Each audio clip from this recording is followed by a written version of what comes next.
I'm finishing that tonight. You know, the whiskey world seems to be getting a little bit boring. I myself, who does this as a hobby, who creates the content, am getting bored of it myself. I'm not really out there hunting whiskey the way that I used to, because I'm either hunting a bottle that I'm never going to find, or I'm hunting a bottle that I'm already 3, 4, 5, 6 months late on just because I'm out of Pennsylvania. It's either that or the bottle is already been out 100 times. How many iterations of Elijah Craig Barrel Proof can we really have? And that's where I want to introduce you to something a little bit more interesting and a little bit different, and that is Two Soul Spirits. Now, full disclosure, they sent me these samples. I don't have to talk about this company, and I definitely don't have to talk good about this company. Now, I have each one of these different distilleries that they've worked with on these samples that they sent me, but they have a bunch more. So I will leave the link to their website in the description below. Go check them out. I'm not offering, you don't have to buy anything. I'm not pushing anything on you, but we're going to go over 4 samples that they sent me here, and we're just going to talk about these. We'll try them out. We'll taste them up. We'll go over value and everything like that, and talk about what Two Souls has to offer.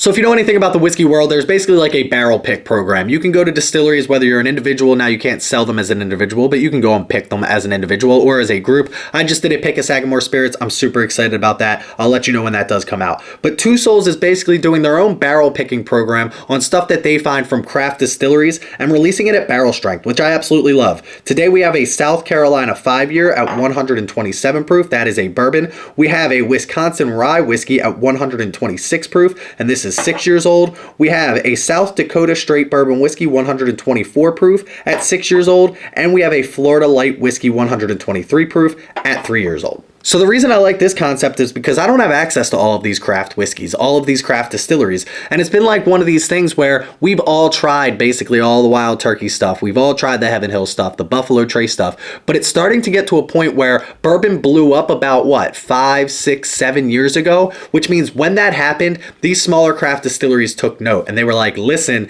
we got to start putting out bourbon. We got to start working on our mash bills. We got to start getting ahead of this before we're already behind, because it takes 6, 7, 8 years to get some good whiskey. And now we have craft distilleries putting out 6 and 7-year-old whiskey, and that's when things are going to start getting exciting. And the fact that Two Souls is basically going out and curating these for you, they're going out and they're finding the best barrels, they're releasing them at barrel strength, and the best part about it is they're very, very open and transparent on their website. I'm going to go through it on my phone here. I'll try and put the details right on the screen as we go, but they basically tell you everything you need to know about every single one of these samples that I have, which they sell in bottles, and you can go right on their website and buy it. But listen, we're not just here to talk about the whiskey, we're here to drink the whiskey, of course. So we're going to pour all of these up just a little bit tonight, give you a few tasting notes, and talk about each one of these distilleries very quickly. Again, you can get a link in the description to every single one of these distilleries, and I'm going to do like some shorts videos just to kind of introduce them as well, because I feel like some of these are really good, some of them aren't for me, but that doesn't mean that they're not for you. Let's try these out.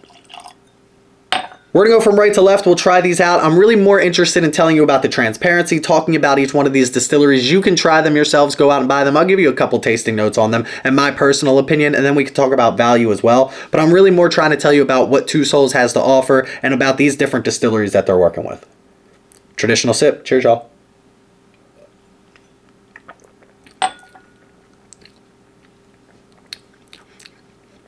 Hold on. Whew, that is hot. That one started out hot. I haven't drank high proof whiskey in quite some time, so 123 proof definitely gives you a little bit of kick here. But let's talk about this. This is a 3-year Florida light whiskey aged in used bourbon and rye barrels featuring, I'm going to mess this up, Kazuba and Sons Distillery. Again, that's obviously out of Florida, but look at all the information that they give you here. Distilled from a 100% malted rye, uncut, unfiltered Polish style. Aged in used rye and double gold winning bourbon barrels from Watershed Distillery for layers of sweet and spicy goodness. Toasted everything, marshmallow, brown sugar, oak, with perfect amount of mint and rye spice. And then it gives you notes about the distillery. It tells you all about them. They visited them in 2022. They talked about the flavors that they loved. They tell you the tasting notes, the nerdy bits. This is a 100% rye mash bill. The fill date on this was 6/12 of 2021. The transfer date was 8/12 of 2022. And then the bottling date was 1/7 of 2025, which means it's aged 3 years, 6 months, 26 days. Kazuba number 268 barrel info. Initially finished in used Kazuba rye barrel. Then we finished it in Watershed bourbon barrel we had from our initial release. So not only is Two Souls buying these, they're also finishing them if they think that it deserves a finish. And they're doing something pretty special. I didn't like this when I first tried it. Tonight it's hitting me a little bit different. I kind of enjoy this a lot. Surprising, actually. That's actually super sweet, and I like that. There is a lot of spice on this. The mint definitely shines through when it comes to that rye on there, the rye spice, but that toastiness, that burnt brown sugar, that vanilla, that caramel really shine through on this. It's like a harmonious mix of sweet and spicy. It's like first they're sour, then they're sweet, but it's spicy and sweet. This is really good. So this is 123.48 proof. I'm assuming what I'm looking at online is maybe like at least similar to what my sample is. I don't know if it's a direct back and forth. This is coming in at $70, and this is, I'm going to tell you this one time throughout this entire thing. I personally think some of these are just a little bit overpriced, but it's all up to your value on things. So like a 3-year light whiskey, then double barrel finished. I understand the price tag, especially from a craft distillery. It all adds up to, it's probably around what it should be for most of these. And I'm only going to say this once. I just think personally that price tag for a 3-year American light whiskey is a little bit high. And I think that kind of translated across the board here. I will tell you price on all these bottles out of transparency for myself, but I do think $70. I don't think it's out of the question. I don't think it's like I would never pay it. I just think it's, if there was like a tier that I would put it in, I would put it at the upper end of what I would pay. I think this is really good. I would like it a lot better at $50, $55. But again, I don't think that $70 is by any means out of the question. Let's get into our next one here. This is South Dakota. This is Black Fork Spirits. I apologize. Did we talk about this? We did. Kazuba and Sons Distillery. Our second one here is a South Dakota straight bourbon whiskey. Black Fork Spirits BF1 coming in at 124 proof. And this is 6 years old. Traditional sip. Cheers, y'all.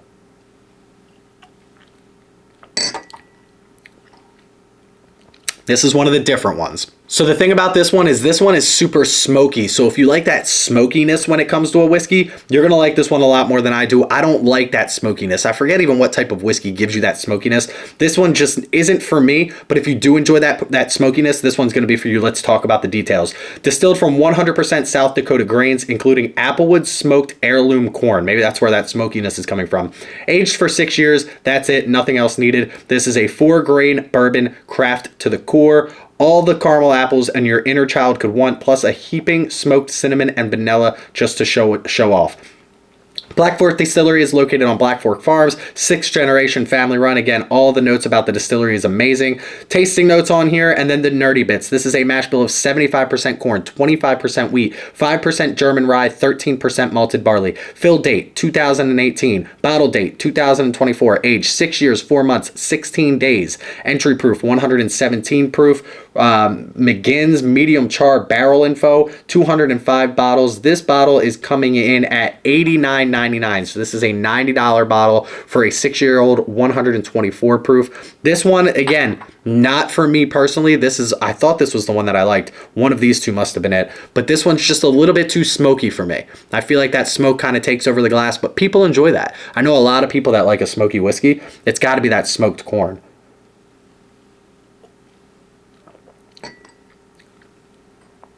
I don't think it's bad by any means. It's not off-putting. I would drink it. It's just not what I'm looking for when it comes to a whiskey. This was a Kentucky, look at me now. South Dakota straight bourbon whiskey. Black Fork Spirits. We got to get out of this Kentucky-only mentality, guys. There's a lot of great whiskey out there. And again, at $89, 6 years, they say $10 per year, so you're at $60 plus everything with the craft distillery, smaller side of things, single barrel. It's not out of the question. I don't think $90 out. I know I said I wouldn't mention it the whole night, but I did want to mention that as well. So this one again, South Dakota Black Fork Spirits. So far, this is my top one. We're 2 in here. Let's get into these 2 glasses over here, and let's talk about our next distillery. This is a Wisconsin rye whiskey coming from, oh my gosh, I don't know how to pronounce things. Wollersheim Winery, a Wisconsin rye whiskey coming from a winery. 126 proof, aged for 6 years, barrel WW2. Again, this is Wollersheim Winery. This is a rye. Let's get into this glass right here. Traditional sip. Cheers, y'all. Ooh, it smells like it comes from a winery.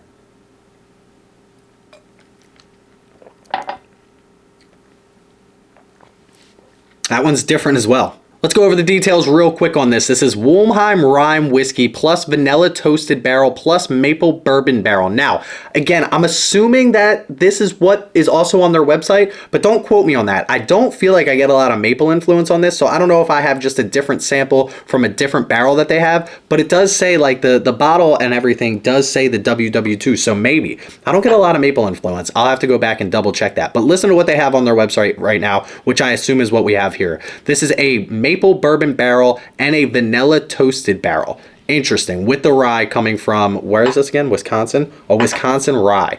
Tells you about the distillery. Tasting notes: cinnamon candy, maple syrup, fresh rye bread, sweet vanilla cream, and light oak. The mash bill is 66% rye, 22% corn, 12% malted barley. Fill date of 7/12/2018. Transfer date of 1/17/2024. Bottle date 12/17/2004, making this 6 years, 5 months, 5 days. This is an entry proof of 116.5. The barrel char was vanilla toast, char number 3. Don't know how to say those words. Montana oak.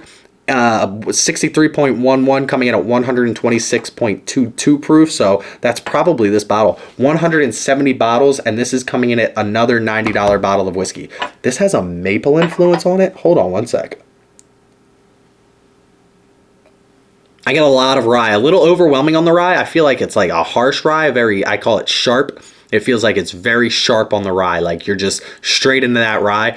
I wish there was more of a maple influence on this one for me, because I'm not getting that. The sweetness doesn't shine through quite as much on this, but if you like a good rye, there's nothing wrong with this one right here. 6 years, $90. Again, we're right in that like upper echelon of what I think it's worth.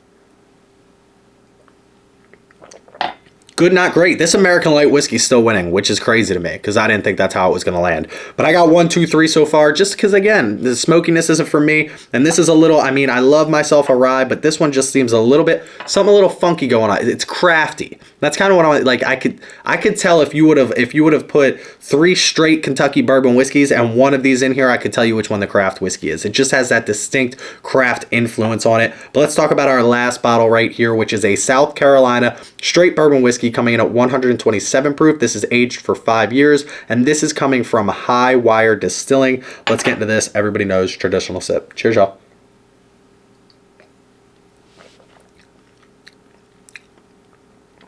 Different, but really good. Let's get into the details on this glass right here. This is coming in at 109 proof for a 5-year South Carolina 100% Jimmy Red bourbon featuring High Wire Distillery. This is distilled from 100% South Carolina Jimmy Red corn. Wow, 100% red corn. I don't usually love, they call it what, Bloody Butcher? I don't usually love red corn, especially 100%. This is definitely different. If you're not ready for something like this, you're not ready for something like this, but you gotta be like mentally prepared, or at least know what you're getting into when you sip this. This is awesome too, because I feel like I've tried to hone in on specific tasting notes. And it's very hard when you get something that's like 51% this, 22% that, 8% this, for 3%. That probably doesn't add up to 100. It'd be impressive if it did, because I just made up those numbers. But when you can get something and you can tell me that this is 100% Bloody Butcher corn or red corn, now I know there's nothing else in this. Now I know that what this tasting note is. And I can hone in on that, and then I can start to pick that up on something else that might only have 51% of it in there. This tastes woody without tasting oaky. Does that make sense? This tastes like what it smells like when you smoke an old fashioned. I can't think of exactly which chips I would put in the smoker that this smells like, but it tastes like what it would smell like. The nose isn't there. It's not on the nose. It's literally on the taste. It's not oak, but it tastes like you put one of those old-fashioned kits that you would get, and they give you like 4 different wood chips that you can put in, and it tastes like what those wood chips smell like before you smoke them, before you light them and pull that smoke out. Those wood chips have a very distinct smell. I can't quite put my finger on which one of those, like a cherry, almost like a cherry wood flavor. It's weird. It's weird, but it's good, but it's not over oaked. I don't really know how to explain this one. I think the downfall that I personally have that a lot of other creators are very good at is I know what I'm tasting. Like I'm tasting it. I know what's there. I'm very bad at articulating that. I got sheets that tell me exactly like all the different flavor profiles that I should be getting under which different category and everything like that, but I just can't articulate exactly what I'm feeling the taste that I'm getting is. But that's the only way that I can explain this. It tastes like what those wood chips smell like that you would put into a smoker. That's what I'm getting here. So listen, the moral of this story is, in this boring world of bourbon, you got to go out, you got to start trying some of these craft distilleries, because they're putting out some pretty good age-stated stuff at this point. This isn't your 6-month-old or your 1-year or your 2-year-old whiskey anymore. We've got some 6, 7, and 8-year-old whiskey, or some stuff that's only 3 years old that will still surprise you. These are like the diamonds in the rough right here. Not a lot of people would think about like a 3-year-old light whiskey could have so much flavor behind it, but this one definitely does. So check out all of these distilleries. Again, I'll link them all in the description below. Check out Two Soul Spirits. Go see what they have live on their website right now. They have a bunch of good stuff. And again, these guys are basically going out and doing barrel picks for you. So try every one of these craft distilleries. Try everyone that Two Souls has to offer. I'll definitely be picking up a couple of bottles myself of different distilleries that I want to try that I just can't get my hands on. And that's what Two Souls has to offer. And I think it's pretty interesting in a mundane world of whiskey right now. But listen, you know the spiel. Check me out on Instagram at Bourbon of the Week. Go click that follow button over there. Check out our Patreon page and our Discord. Both those links in the description below. Please don't drink and drive. Always drink responsibly. Stay healthy, stay happy, and stay trying different craft whiskeys, because I'm telling you right now is the time to do it, because once they blow up and get bought out by another company, they're gone forever. And right now, these companies are making some good whiskey. Cheers, y'all. I'm finishing that tonight.